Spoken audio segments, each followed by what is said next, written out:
Welcome to Crystal Rig Wind Farm. Crystal Rig is now one of the largest sites in the UK, and today we're going to take a look around Turbine 9 behind me and give everyone an insight of what goes on inside one of the new Siemens 2.3 variable speed wind turbines. So in order to enter the turbine, it's absolutely imperative that we're all suitably dressed in order to get there. In addition to the helmet, have a light in case the lights go out inside, a full body harness, a slider for accessing the ladder fall arrest system. If that fails, I have twin lanyards in order to access on the ladder, and a manyard for work positioning within the turbine.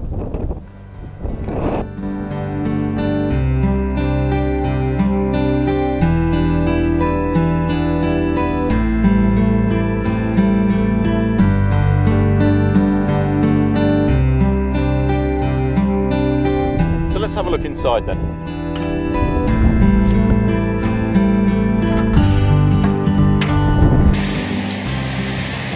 In order to stop the turbine, I need to switch it to local control inside the cabinet.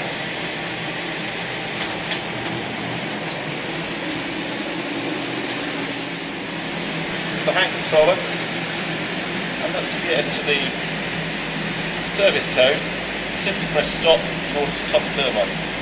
I've entered the service code earlier on. That should now just stop the turbine.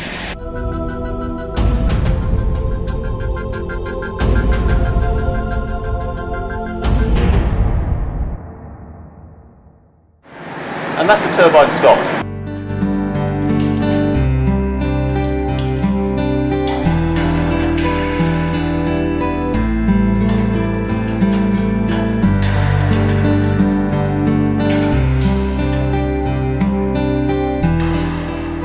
We've climbed up to the lift platform. We can now access the lift, the two-man lift, which takes all the way to the top of the turbine.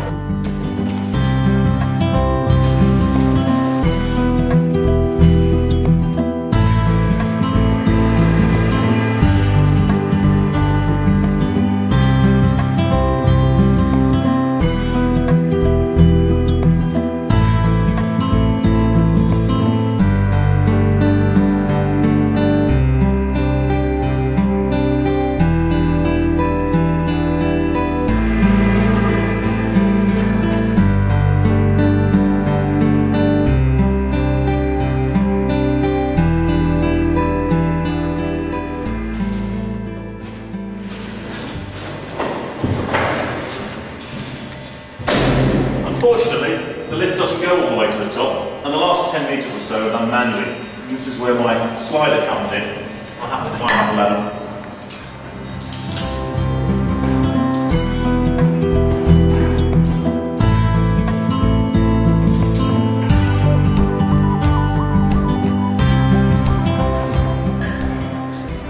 So I've arrived at the top of the tower and the end of the ladder, and we're in a small cramped section called the yaw section. See me here, we've got these yaw claws. These hold the nacelle to the top of the tower, and there's 22 of these substantial pieces of metal clamped here around the top underneath the nacelle. The export cables come through the yaw section and then down into the twist section before carrying on further down the side of the turbine wall where they're exported. So from the yaw section then, we go through this grate above us and into the nacelle.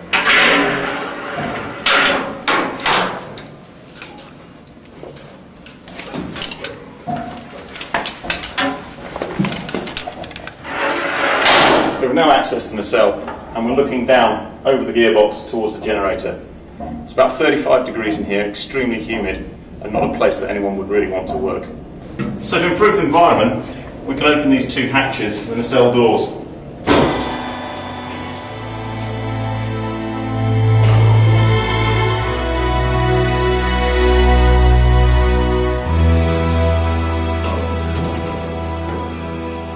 Sat at the rear of this Siemens 2.3 turbine, and the heart of the business are these wind instruments that we can see at the back. We've got an anemometer, a wind vane, and an ultrasonic instrument that does both. The computer uses this information to work out where the wind turbine has to point and the pitch angle so it can take the energy out of the wind and put it through this generator.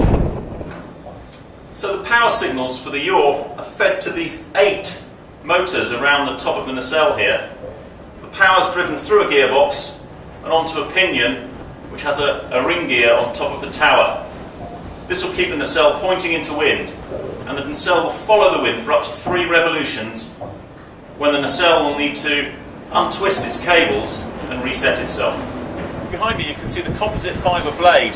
It's 40 metres long and it joins to a hub that's 2 metres in diameter, a total of 82 metres diameter, giving the rotor a swept area of some 8,000 square metres.